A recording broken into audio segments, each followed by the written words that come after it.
Hello dear students and friends. आज का video बड़ा इम्पोर्टेंट है क्योंकि ये उत्तराखंड के कौसानी से मैं आपको बैठ के जानकारियाँ दे रहा हूँ। और आज का जो टॉपिक है कि फिजिक्स में जो कई रोचक मज़ेदार डिस्कवरीज या इन्वेंशन आप कहिए हुई है और वो हमें लाइफ में लेसन भी देती हैं, तो उन पे अपन चर्चा करते हैं। फॉर एग्जांपल फिजिक्स के साथ केमिस्ट्री भी ले लीजिए। बेंजीन है, जैसे बेंजीन का जो स्ट्रक्चर है वो आपको जान के आश्चर्य होगा कि जो ऑगस्ट कोकिले करके साइंटिस्ट थे, उनको सपने में हुआ।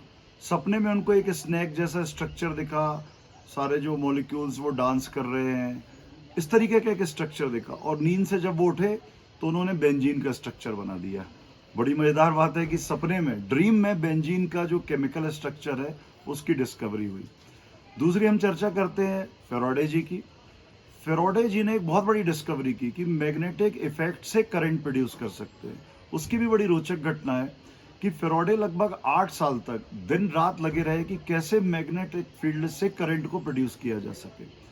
और 8 साल के बाद भी उन्हें निराशा हाथ लगी और उन्होंने गुस्से में अपनी लैब में मैग्नेट को फेंका, गुस्से में फ्रस्ट्रेटेड होके। और दूर एक सर्किट में उन्होंने देखा कि डिफ्लेक्शन मिला।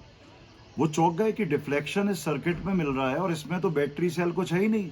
जबकि मित्रों, आप जानते हैं कि किसी भी सर्किट में अगर मुझे करंट फ्लो करवाना है तो बैटरी जो होती है उससे एनर्जी सप्लाई करनी पड़ती है, जिसको फिजिक्स के टर्म्स में इलेक्ट्रोमोटिव फोर्स, ईएमएफ, विद्युत वाहक बल, ये कहा जाता है।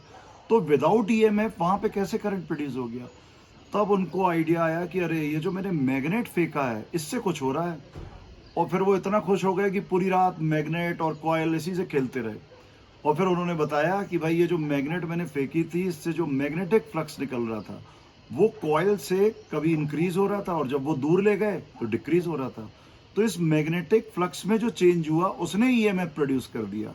और ये थी वो महान डिस्कवरी जिससे उन्होंने मैग्नेटिक फील्ड से करंट को प्रोड्यूस कर दिया।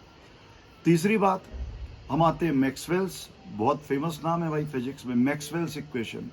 तो आपको ये बता दें कि मैक्सवेल जो थे उन्होंने अपना नया तो बहुत कुछ नहीं किया। वो पुराने जितने लॉ थे उनको मजा आता था कि इसको करेक्ट करो, इसमें ये गलती है, इसको सुधारो, यही करते रहते थे वो। अब क्या हुआ कि वो एम्पियर सर्किटल लॉ को करेक्शन कर रहे थे। अब लीजिए साहब, वो तो एम्पियर सर्किटल लॉ को करेक्ट कर रहे थे। करेक्ट करते करते उनको ये लगा कि यार, ये एक एडिशनल टर्म आ रहा है, ये तो एक नया करंट है जो मैंने सर्किट में तो भेजा ही नहीं था कन्वेंशनल। ये नया करंट कहाँ से आ गया? बाद में उनको समझ में आया कि भाई, ये जो करंट है ये डिस्प्लेसमेंट करंट एक नया प्रोड्यूस हो गया है और इसी के कारण इसके चारों तरफ मैग्नेटिक फील्ड है। मतलब उस स्पेस पे इलेक्ट्रिक फील्ड और मैग्नेटिक फील्ड दोनों एग्जिस्ट कर रही हैं।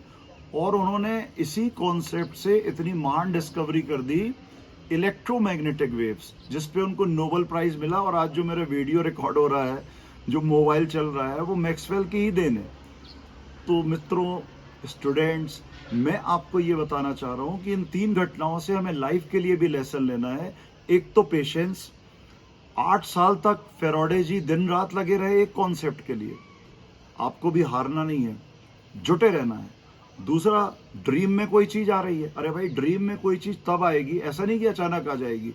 जब आप उसमें पूरा डूब जाएंगे तो नेचर भी आपको हेल्प करेगा। आपके जो कॉन्शियस है, सब कॉन्शियस, वो सब आपकी हेल्प करने लगेंगे। लेकिन पहले आपका टेस्ट लेंगे कि आप उतना डूबे हैं कि नहीं डूबे हुए।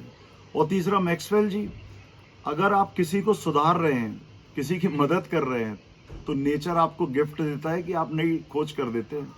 तो दूसरों को आप सुधारते रहिए। सुधारना मतलब बुराई नहीं करना है, उसमें जो कमी दिख रही है उसको हम ऐड ऑन कर रहे हैं, तो आपको खुद एक नई चीज मिल जाएगी। तो फिजिक्स एक मोटिवेशन भी है, एक फिलॉसफी भी है। इसको इस दृष्टिकोण से पढ़िए। Thank you very much.